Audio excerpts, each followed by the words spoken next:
Сәлем достар, сендермен бірге Ерасыл. Білесіздер, мен сіздерге көбіне сіздер көрмеді ау, немесе әлі үлгермеді ау деген фильмдерді баяндауға тырысамын. Бірақ бүгін керісінше болмақ. Бүгін мен сіздерге баяндайтын фильм жайлы естімеген жан жоқ шығар. Бүгін біз атақты 2014 жылы жарық көрген Бабадук жайлы айтамыз. Hello.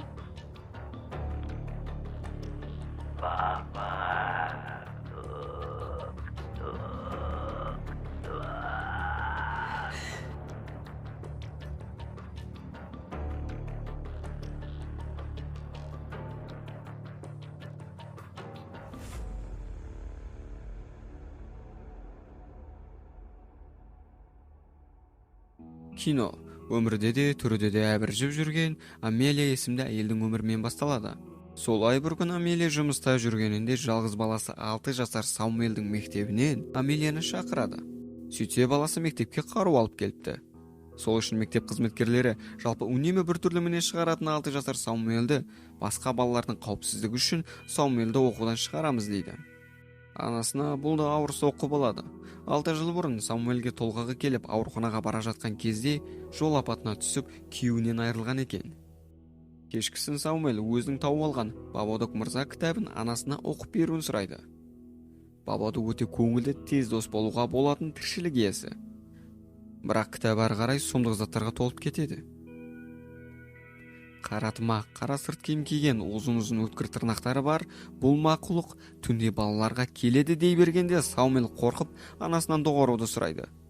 Амелия баласын жұбатып басқа ертегі кітабын айтып, кітапты баласының қолы жетпейтін жерге тығып қояды. Біраз күннен кейін Саумел түнде анасына қорққан күйде жүгіріп келіп, мен Бабадукты көрдім, ол біздің үйде жүр дейді. Амелия әрине баласын ол ертегі ғой деп тыныштандырады.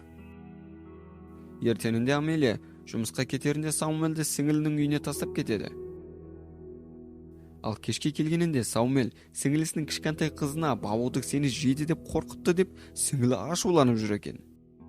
Амелия баласына ондай затқа сенбесеңші, ол тек ертегі кейіпкері ғой десе, Саумел ашуланып анасына бомбочка лақтырады. Амелия сабырмен егер Бабадук болса, біз оны неге көрмейміз дейді. Саумел Бабадук бірінші адамдарды үрейлендіріп, одан оның ішіне кіріп, оны ішінен жейді дейді. Ал үйге келгенінде Саумел анасын Бабадуктен қорғауға дайындалады. Кешкі ас кезінде Амелияның тамағынан кішкентай әйнектер шығады. Амелия шошып кетіп Саумелдің тамақтарын тексерсе, оның асында жоқ. Саумел бұны Бабадук істеді дейді. Амелияда үлкен күдік. Ал түнде Саумелдің шкафынан бір дыбыстар шығады. Саумел өзінің қаруларын ұстап шкафқа таяйды. Амелия жүгіріп баласының бөлмесіне келсе, Саумел бозарып қорқып төсектің астына тығылып жатыр екен. Әрине, мен Бабадукты көрдім дейді. Амелия бұл жағдайға тойып, әлгі кітапты жыртып қоқысқа тастайды. 2 күннен кейін Амелия, Саумел екеуі әлгі сіңілінің қызының туған күніне келеді. Амелияның түрі алдыңғысынан да әбіржіп кеткен. Өйткені оған жөнді ұйықтамағанына біраз болған. Сол уақыттарда балалармен бірге Саумел ағаш үйінде кіргенінде, әлгі кішкентай қыз Саумелге: "Шық сен мына жерден, сен секілді қорқақ өтірікшілерді жек көремін" дейді. "Және сенің әкең жоқ" деп тастайды. Оған жынданған Саумел оны итеріп жібереді. Ал кішкентай қыз бетпен түсіп мұрнын сындырады. Ал әрине сіңлісі Амелияға айғай салады. Жолда Саумел Бабадук жайлы айғайлап сіресіп талып қалады. Анасы жедел ауруханаға апарады. Дәрігер баланың тым көп нәрсе ойлағанынан сөйткен болар, психологқа тұрақты түрде қаралсын дейді. Және Амелия өзінде мүлде ұйықтай алмай қиналып жүргенін айтып, дәрі-дәрмектен кеңес беруді сұрайды. Одан ертеңінде Амелия үйдің есігін біреу тоқылдатқан дыбыстан оянады. Барып қараса ешкім жоқ. Ал біраздан кейін тағы тоқылдатып ашып қалса, Амелия кітапты ашып қараса, жыртып тастаған барлық беттері орнына келіпті. Және ертегі желісі де өзгерген. Амелия Бабадукқа сенбеген сайын ол күшейіп, оны басқаратын болады. Амелия иттің мойнын үзіп өлтіріп, баласын буындырып өлтіріп, өзіне де қол жұмсайды деп қойыпты. Амелия шошып кетіп, кітапты сол мезетте өртейді. Сол күннен ақ Амелияға тылсым заттар көріне бастайды.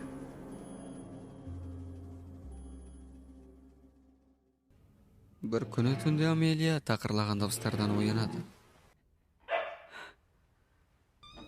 Есігін ашса, ит екен. Ал одан есік тағы да тақырлап өзі ашылып кетеді. Амелия шошып қорқып кетеді.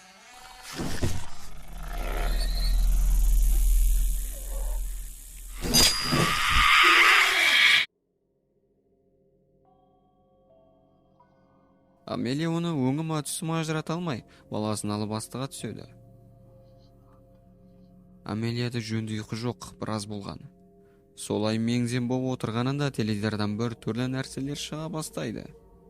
Бәрін ол жеткіліксіз ұйқыдан көреді. Таңда атып, Саумел Амелия екеуі дәмханаға барып тамақтанады. Қайтар жолда Амелияға тағы да тылсым заттар көрініп, ол жолға қарай алмай, бір көлікті соғып алады. Бірақ Амелия ол жерден қашып кетеді.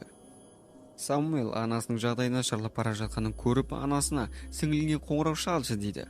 Әрине Амелия жоқ дейді. Ал түнде Амелия тағы да бір дыбыстардан оянады. Солай ас үйге барса, Саумел көршісіне қоңырау шалып жатқан жеріне түседі. Амелия баласынан телефонды жұлып алып, бізде бәрі дұрыс деп тұтқаны қоя салады. Одан ол телефонның сымын пышақпен кесіп тастайды. Саумел сіздің ішіңізге Бабадук кірмекші дегенінде, Амелия: ондай нәрсе жоқ, ол жай ғана ертегі ақымақ күшік деп баласына пышақ кезеп сөйлейді. Әбден есі шыққан Амелия есеңгіреп отырғанында жертөледен дыбыстары естіп, әрине жертөлеге барады. Ал жертөледе оның алдынан күйеуі шығады. Екеуі құшақтасып тұрғанында күйеуі: менімен бірге болғың келсе, Саумелді бері әкел дейді. Сол кезде Амелия есін жиып, бұл Бабадук екенін түсінеді. Бұның бәрін Амелия түске санап, теледидардың алдында отырғанында, өзінің иті өзіне өріп тұрғанын көріп, жынданып итінің мойын үзіп өлтіреді.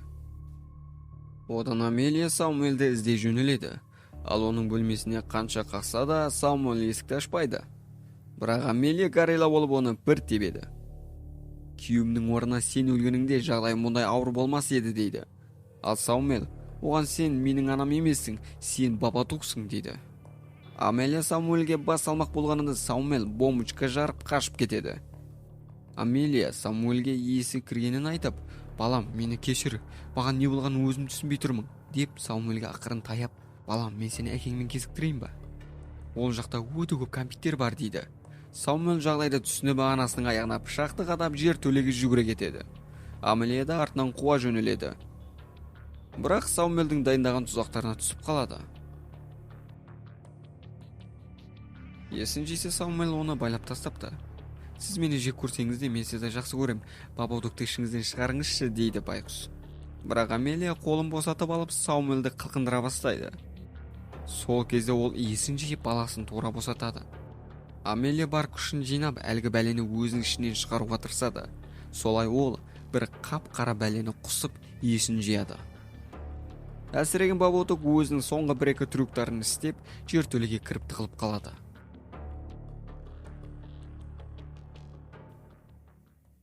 Біраз күннен кейін біздің екеудің жағдайы орнына келіпті. Екеуі ауладан жер құрттарын теріп, жертөледегі Бабадукқа апарып береді. Әлгі Бабадук дәл Амелияның үй жануары секілді болып қалыпты. Осылай фильм аяқталады. Достар, осылай бүгінгі видеода мәресіне жетіп отыр. Бұл фильм әлемдік рейтингте ең қорқынышты санатта 13-ші орында тұр. Былай баяндағанда онша қатты қорқынышты фильм емес. Бірақ мен сізге бұны көруге ұсынар едім. Бірақ әлде қашан көріп те қойған шығарсыз. Осылай бүгінгі біздің видео аяқталды. Видеоны ұнаса не істеу керек екенін білесіздер. Тегін лайкты басып, өз ой-пікіріңізді комментарияға қалдырып, ал арнадан жаңадан болсаңыз міндетті түрде тіркелуді ұмытпаңыз. Келесі кездескенше сау болайық.